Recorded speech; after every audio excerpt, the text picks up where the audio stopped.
দুদিন পরপরই ইউক্রেনকে লক্ষ্য করে ড্রোন ও মিসাইল হামলা চালাচ্ছে রাশিয়া। প্রতিটি রাত বিভীষিকার মধ্য দিয়ে পার করছেন ইউক্রেনীয়রা। মিসাইলের বিকট বিস্ফোরণ কিংবা গগনবিদারী সাইরেনের শব্দে অধিকাংশ রাত কাটাতে হচ্ছে ভূগর্ভস্থ আশ্রয়কেন্দ্রে।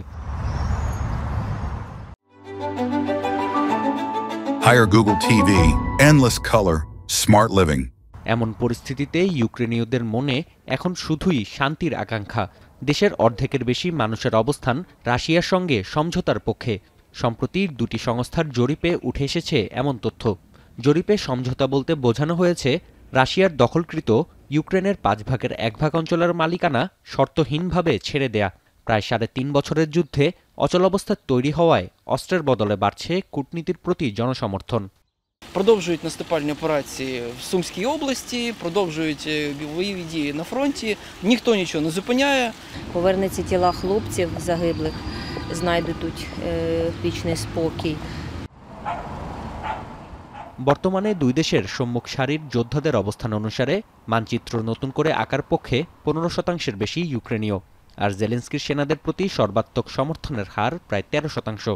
11 বছর আগে রাশিয়া অধিকৃত ক্রিমিয়া লড়াইয়ের মাধ্যমে ফেরত পেতে চান তারা।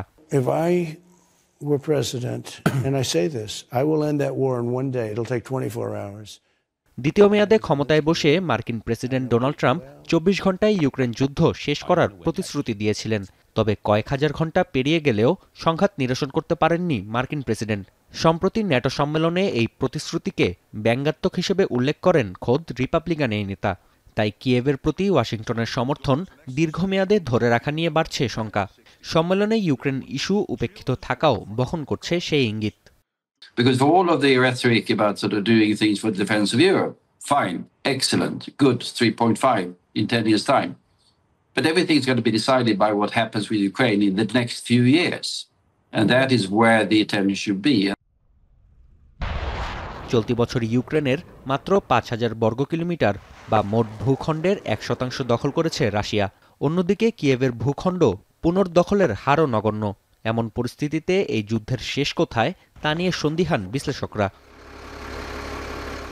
নাফি আরমান মনন, এখন বিশ্ব।